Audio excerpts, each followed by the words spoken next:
கொஞ்சம் பேர் பாடல. இதுல புது பயிற்சியாளர்கள், ஏன்னா நான் நினைச்சிட்டு ஏன் இந்த பாடல் உங்களை உடனே பாட சொன்னேன் அப்படின்னா, எல்லாருமே பயிற்சி எடுத்தவங்களா தான் இருப்போம். புது அன்பர்கள் யாராவது வந்திருந்தா கை தூக்கும் பார்க்கலாம். ஓ, இதுக்கு இன்னொருக்கா இந்த நிர்வாகத்துக்கு கைதட்டல் கொடுக்கலாம்.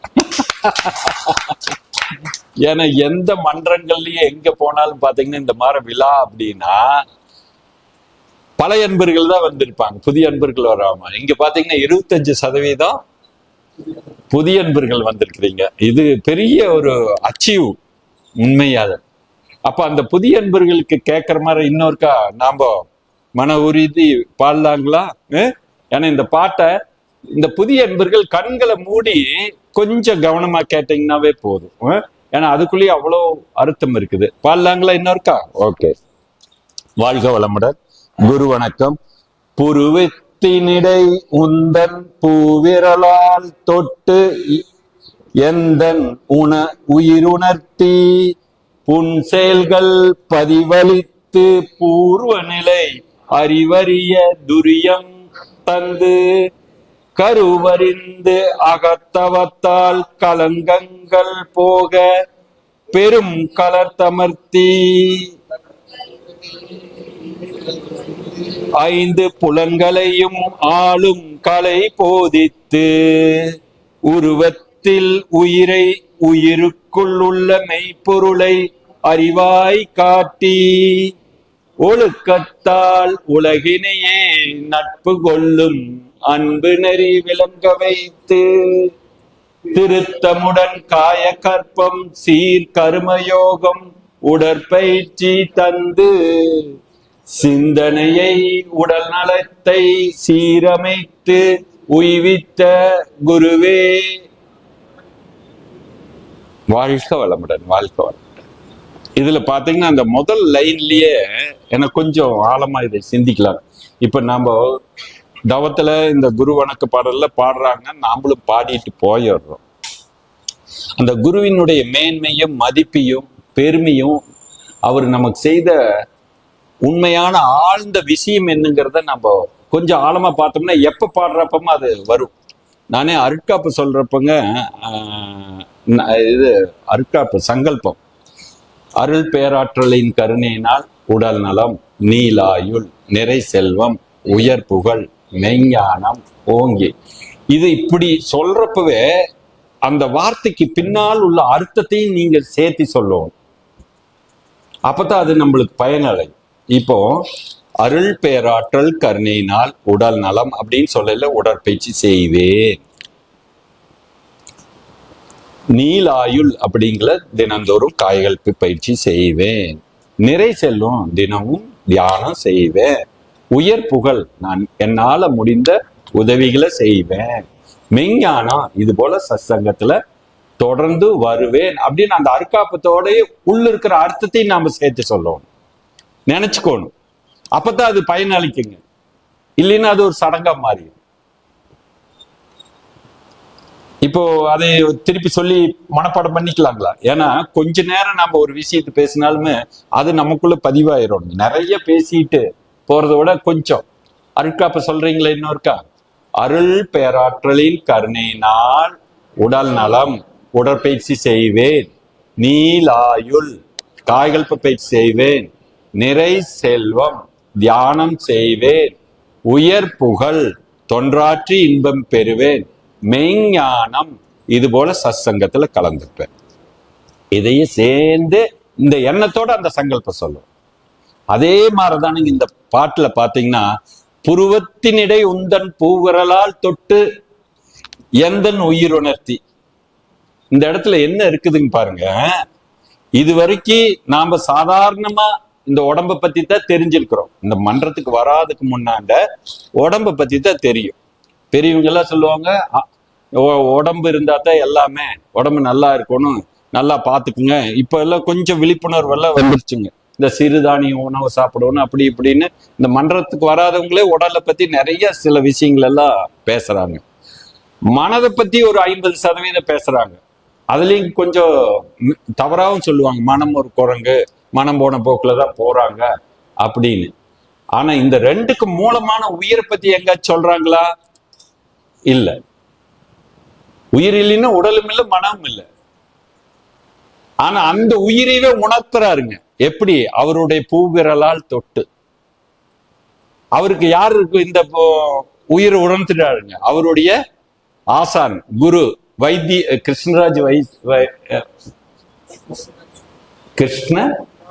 கிருஷ்ணராவ். அவன் அந்த அதுல தலைப்பாரம் எடுத்துட்டு அதுக்கப்புறம் தான் பரஞ்சோதி மகான் கிட்ட போறாருங்க. அவர் சாந்தி தவத்துக்கு.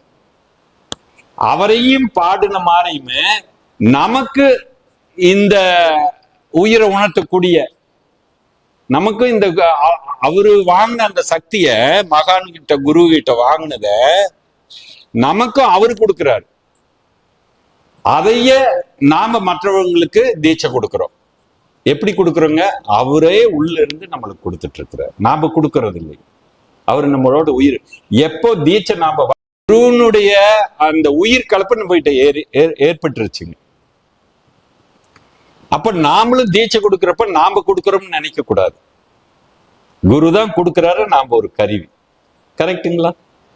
அப்போ இதுவரைக்கும் கண்டதே காட்சி கொண்டதே கோலம்னு வாழ்ந்துட்டு இருந்த நமக்கு இந்த இடத்துல என்ன பண்ணிடுறாருங்க? அந்த தவம் செய்யக்கூடியதை சொல்லி கொடுத்துடுறாரு. தீட்சை உணர்த்து நம்ம உயிர் உணர வைக்கிறார். புருவ மத்தியில நம்ம நின்று தியானம் பண்றோம். என்ன ஆகுதுங்க? ஆரம்பத்துல ஒண்ணுமே தெரியாது. கொஞ்சம் போக போக பழக பழக அந்த இடத்துல ஏதோ ஒண்ணு புதிய உணர்வு கிடைக்குது. அழுத்தமா கிடைக்கும், சிலருக்கு சுழற்சியா கிடைக்கும், சிலருக்கு எடை கூடியுள்ளது போல கிடைக்கும். ஆசான்கள் இங்க இருக்கிற பொறுப்பாசிரியர்கள்ல சொல்லுவாங்க, உயிரினுடைய அசைவு அப்படித்தான் சார். உயிரினுடைய அசைவை பாருங்க புருவ மத்தியில. அங்கதான் சுழன்று கொண்டு, உடல் முழுவதும் சுழன்று கொண்டு இருக்கக்கூடியத மையம் 5 புலன்களையும் சுருக்கி மனம் என்ற ஒரு நிலையில புருவ மத்தியில நிக்கையில அந்த ஒரு உயிரினுடைய அசைவை நம்ம பார்க்க முடியும். இந்த இடத்துலதான் இதை நாம செய்ய செய்ய என்ன கிடைக்கும்? எங்கேயும் வள்ளுவர் காலத்திலேயே சொல்றாங்க, என்ன ஆகிறோம்? தவம் செய்வார் தம் கருமம் செய்வார், மற்றெல்லாம் அவம் செய்வார் ஆசை உள்பட்டு. தவம் செய்யறவங்க மட்டும்தான் தன்னுடைய கடமைகளை செய்ய முடியும். பிறந்தோ வளர்ந்தோ கல்யாணம் பண்ணி குழந்தை பெற்றுட்டு செத்து போற கல்லங்க நான் பண்ணலாம். அது விலங்கு செய்கிறது. யார் உயிரை உணர்ந்தாங்களோ அவங்க மட்டுமே தன் கடமையை செய்ய முடியும். வள்ளுவர் சொன்னது இந்த இடத்துல வருதுங்க நம்மளுக்கு. அப்போ அந்த வார்த்தைக்குள்ள, அந்த 2 லைனுக்குள்ள எவ்வளவு விஷயம் இருக்குதுங்க. இது இந்த 2 லைன்லயே இன்னைக்கு பூரா 1 மணி நேரம் பேசிடலாம்.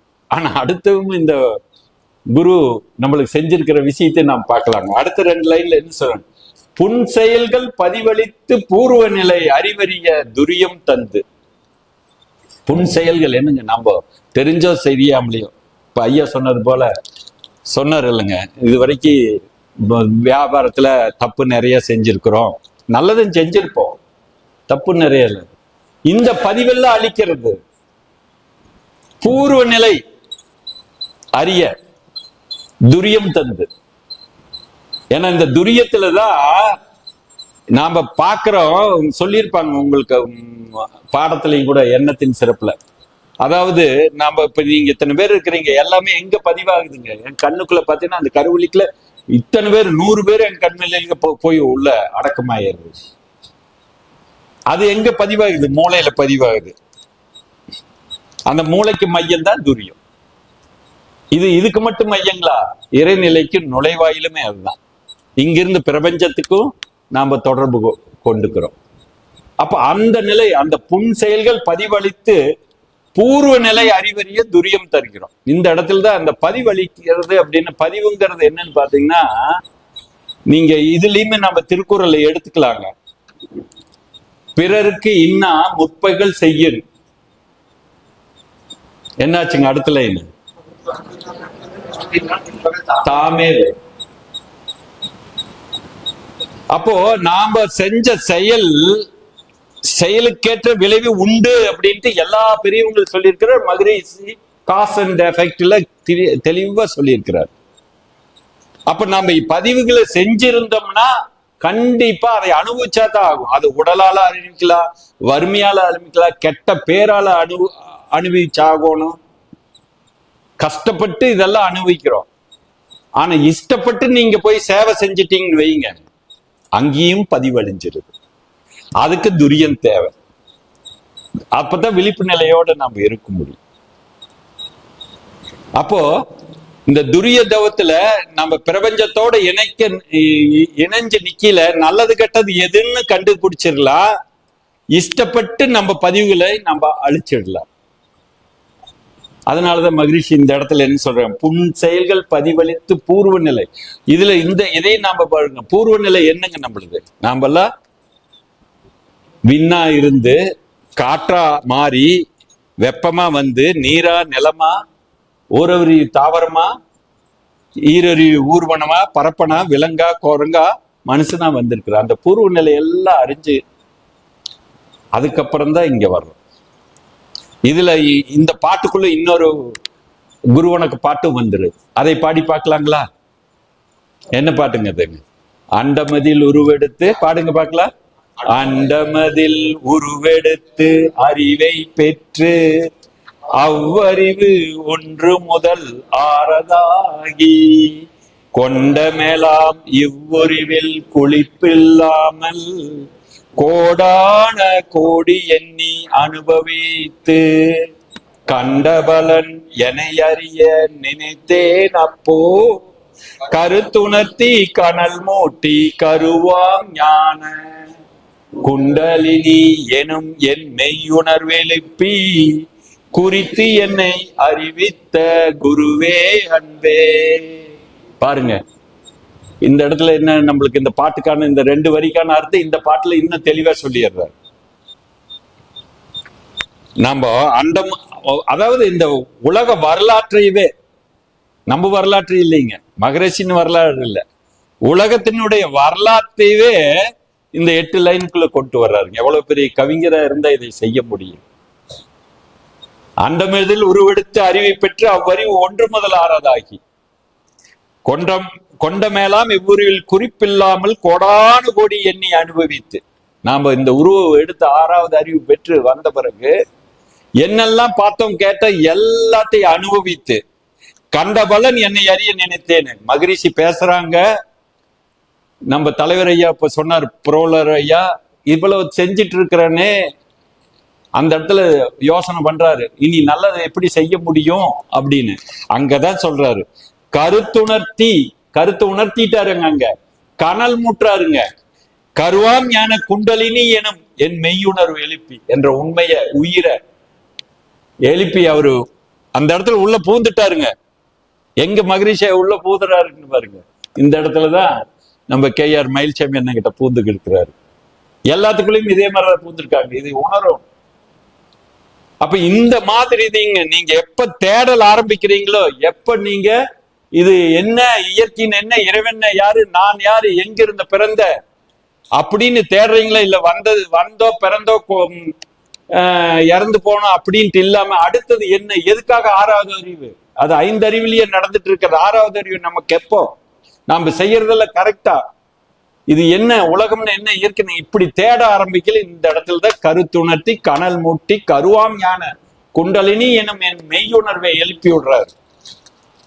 அதான் அந்த இடத்துல துரியத்தை கொடுக்கிறாருங்க அவரு. அடுத்தது பாருங்க, அதுக்கு அடுத்தது கருவறிந்து அகத்தவத்தால் கலங்கங்களை போக்க பெரும் களத்தமத்தி. இந்த கருவறிந்து அப்படிங்கிறது என்னங்க, நம்மளுடைய கருமையம். நாம எல்லாருமே 16 விதத்துல வேறுபட்டு இருக்கிறோம். அவங்க குணநலனு கேட்ப கருவறிந்து, ஏன்னா எல்லாரும் ஒரே மாதிரி இருந்தது. கருவறிந்து அகத்தவத்தால், அகத்தவம் தியானம் பண்றோம், இது கூடயே மகரிஷி இன்னொன்னு கொடுத்துடுறாரு. அந்த பெரும் களம் அப்படின்னு சொல்றாரு இல்லைங்க, அகத்தா. இது நம்மளுடைய பயிற்சிகள் எல்லாம் ஒவ்வொரு தியானத்தை கூடயே, தவத்தை கூடயே அகத்தை 1, 2, 3 பிரம்மஞானம், அருள்நிதி பயிற்சி, இதுவும் பத்தாதுன்னு இன்னமா அவங்கவுங்க வயதுக்கு அவங்கவுங்க அறிவுக்கு ஏற்ப அப்படின்னு விஷன்ல கல்வி. ஏன்னா அவங்க தரம் 16 வேதத்துல வேறுபடுறாங்க. இந்த மாதிரி பெரும் களத்தமத்திடுறாரு, அகத்தா இது பயிற்சி கொடுக்கிறாரு. இதுலதான் அவங்களுக்கு தெரியும், அகத்தவத்தால் 5 புலன்களையும் அடக்கி அறிவை அறிந்திடலாம். அகத்தவத்தால் 6 குணத்தையே ஆளுமை பேர் அடைந்திடலாம். கரெக்டுங்களா? அகத்தவத்தால் இல்லறத்தையே அன்பகமாய் மாற்றிடலாம். அதே அகத்தவத்தால் அற உயிர்களின், உலகத்தில் இருக்க எல்லா உயிர்களின் அருநட்பை பெற்றிடலாம். தவந்த வேற எதுவுமே வழி இல்லை. அதுக்குத்தான் இவ்வளவு பெரிய இது பண்றாரு. நம்மளுக்கு ஏற்பட்ட கலங்கங்களை போக்கறதுக்கு இதுல இந்த இடத்துலதான் எனக்கு இப்ப யதார்த்தமா மயில்சாமி என்ன சொன்னது புரியுதுங்க. நாம பார்த்து கேட்டு படிச்சுட்டு போயிடக்கூடாதுங்க.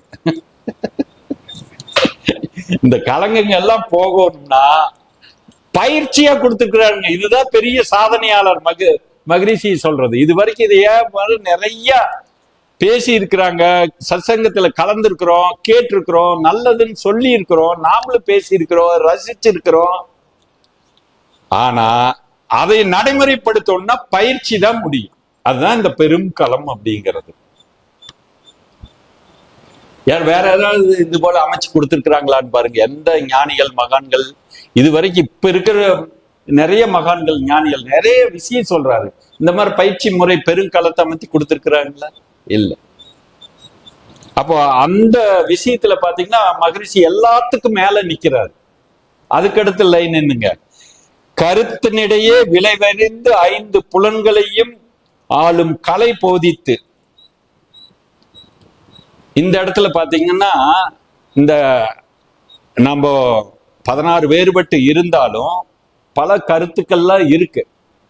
இதுல விளைவு அறியணும். செயலுக்கேற்ற விளைவுங்கிறத நம்மளுக்கு கல்வியா, செயல் கேட்ட அந்த விளைவறிவு அப்படின்ட்டு அந்த போரில்லா நல்லுலகத்திலையும் நம்மளுக்கு ஒரு தனி கல்வியாவே அவரு கொடுத்திருக்கிறாரு. இந்த விளைவு எங்கிருந்து வருது? 5 புலன்கள் மூலியமா வருது, ஞானேந்திரியங்கள் மூலமா வருது. இப்படி எந்திரியங்கள் மூலமாகவும் புலன்கள் மூலமாக வர்றதுதான் நமக்குள்ள பதிவாகுது. அப்ப அந்த புலன்கள் மயக்கத்தில் இல்லாம இருக்கும்னா அதுக்கு எந்த தவம் கொடுத்திருக்கிறாருங்க? பஞ்சேந்திரிய தவத்தை கொடுத்திருக்கிறார். ஏன்னா புலன் மயக்கத்தில் தானே வாழ்ந்துட்டே இருக்கிறோம். இப்போ நம்ம வயிற்றுல ஏதாவது கொஞ்சம் பிரச்சனை, எரிச்சல், வலி, டாக்டர் கிட்ட போறோம், என்ன சொல்றாருங்க?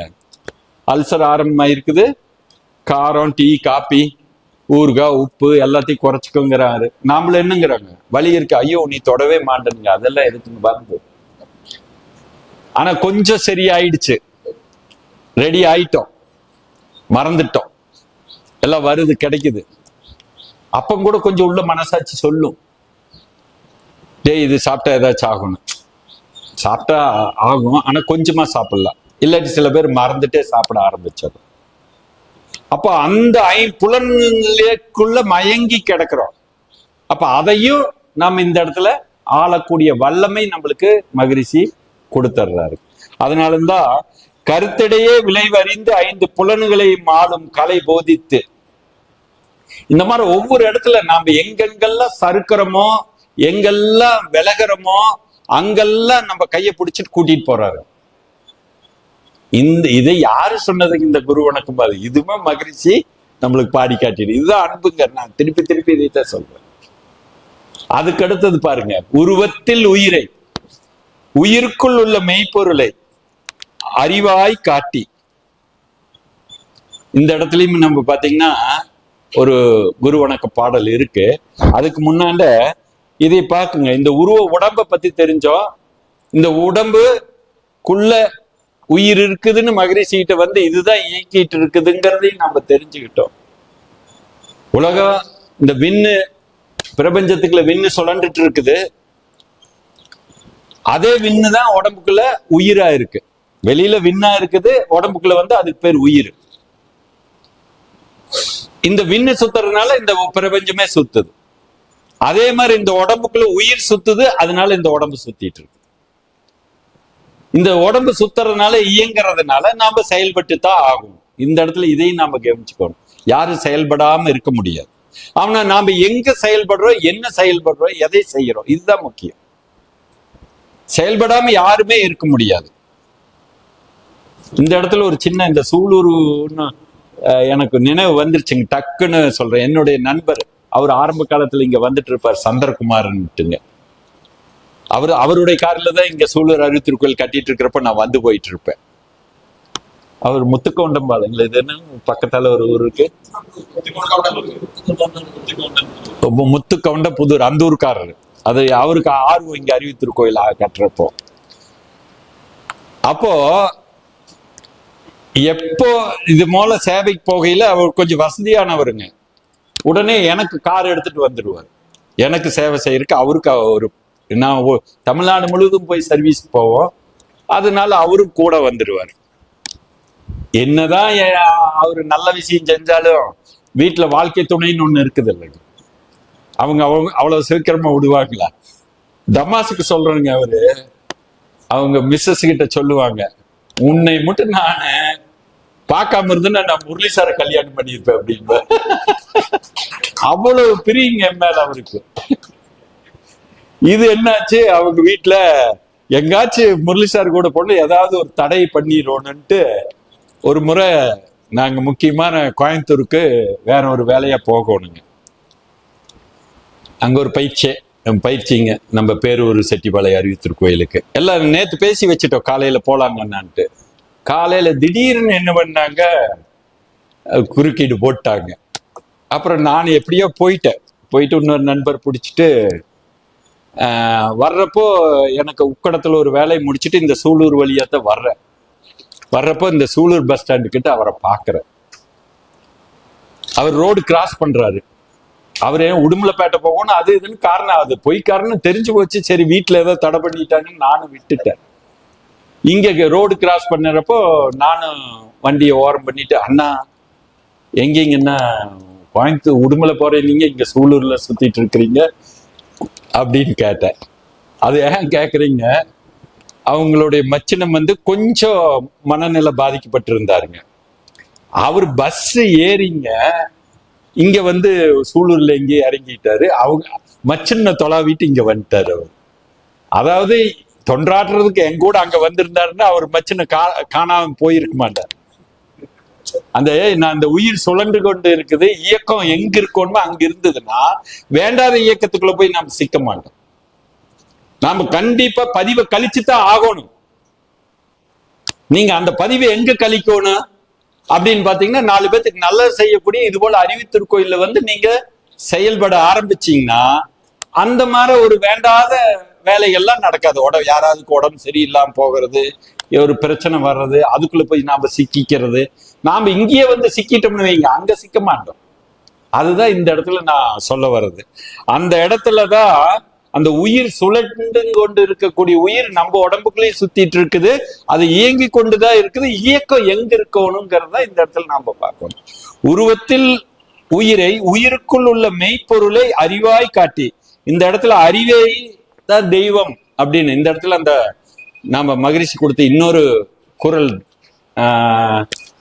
இறைவணக்க பாட்டு இருக்குதுங்க. அறிவேதான் தெய்வம் என்றார் தாய் மாணவர். சூப்பரான பாட்டு இல்லைங்க, அந்த பாட்டு பாடலாங்களா? அறிவேதான் தெய்வம் என்றார் தாய் மாணவர், அகத்ததுதான் மெய்ப்பொருள் என்று எடுத்து காட்டி அறிவிதனை அறிவித்தார் தாய் மாணவர். திருவள்ளுவர். அவ்வறிவை அறிவதற்கு முறைகள் சொன்னார் அறிஞர் திருமூலர். அவ்வறிவில் ஆழ்ந்து ஆனந்த கவியாத்தார் ராமலிங்கர். ஏன்னா இந்த இடத்துலதான் நம்ம அந்த மெய்ப்பொருள்னு அவர் சொல்றாரு பாருங்க. அந்த உருவத்தில் உயிருக்குள்ள உள்ள மெய்ப்பொருளை அறிவாய் காட்டி, அறிவுதான் தெய்வம் அப்படிங்கிறது இந்த இடத்துல துணிந்துரையுங்கள் அப்படிங்கிறது. ஏன்னா இந்த பேராற்றல், பேரறிவு, வட்டாயிருப்பு, காலம், இந்த 4ம் சேர்ந்த பெருவெளிதான் தெய்வம். இது இல்லாம எதுவுமே இல்லை. இதெல்லாம் ஒரு ஒழுங்கமைப்போடு நடந்துட்டு இருக்குது இல்லைங்க. நாம கூட காலையில 6 மணிக்கு எந்திரிக்கணும்னு நினைக்கிறோம், எந்திரிக்க முடியுதுங்களா? ஆனா அந்த சூரியன் கரெக்டா சுத்துது, சாயந்தரம் கரெக்டா மறையுது, எல்லா இயக்கமும் எவ்வளவு கரெக்டா இருக்குதுங்க. அதுக்கு ஒரு அறிவு இருந்தா தானே அது பண்ணும். அந்த அறிவு நமக்குள்ள இருக்குதுங்கிறார். உயிருக்குள்ள அந்த மெய்ப்பொருள் இருக்குது அறிவா, அதுதான் மனசாட்சிங்கிறது. அது சொல்றபடி நாம கேட்டு நடந்தோம்னா தெய்வத்தின் சொல்றபடி, அதுதான் குழந்தையும் தெய்வம் அப்படிம்பாங்க. ஏன்னா அவங்களுக்கு வந்து எந்த களங்கமாகாம இருப்பாங்க குழந்தை. அது யாராச்சும் கூட பகையானாலும் கூட உடனே நட்பாயிடுது. ஏன்னா யாரு கூட பகையோ வெறுப்போ இதெல்லாம் வச்சுக்க கூடாதுன்னு சொல்றாங்க. அதனாலதான் குழந்தைய தெய்வத்தோட இணைச்சு சொல்றாங்க. அப்போ அந்த மெய்ப்பொருள் தான் அறிவு. அந்த அறிவின்படி வாழணும் அப்படின்னா நாம நல்ல தெளிவா உணர்ந்துக்கணும். அதுக்கு இந்த தவம், நம்மளுடைய காயகல்ப பயிற்சியும் உடற்பயிற்சியும் நம்மளுக்கு பெரிய துணை இருக்குது. அதுக்கு அடுத்தது சொல்றாரு பாருங்க, ஒழுக்கத்தால் உலகினையே நட்பு கொள்ளும் அன்பு நெறியை விளங்க வைத்து. ஒழுக்கங்கிறது நம்மளுக்கு எல்லாத்துக்கும் தெரியும். நான் நார்மலா பார்த்தோம்னா குழந்தைகள்லாம் கொஞ்சம் குறும்பு செஞ்சுட்டு இருப்பாங்க. அவங்கள நாம கொஞ்சம் ஒழுக்கமா இருப்பா, குறும்பு குழந்தைன்னா இருந்த இயல்பு குறும்பு தான், ஒழுக்கமா இருப்பா அப்படிம்போம். அந்த குழந்தை எங்காச்சும் நம்மளை திருப்பி ஒழுக்கம்னா என்னன்னு கேட்டா யாராச்சும் பதில் சொல்ல முடியுமா? இல்லை. ஆனா மகிழ்ச்சி அந்த ஒழுக்கத்தை எவ்வளவு தெளிவா சொல்லி கொடுத்துட்டும் அதுல பெறலாம இருக்கறக்கு, பெசகாம இருக்கறக்கு நம்மளுக்கு தவ முடிவுல என்ன சொல்றாருங்க? 2 ஒழுக்க. அதை சொல்லி பார்க்கலாங்களா? ஓகே, சொல்லுங்க பார்க்கலாம்.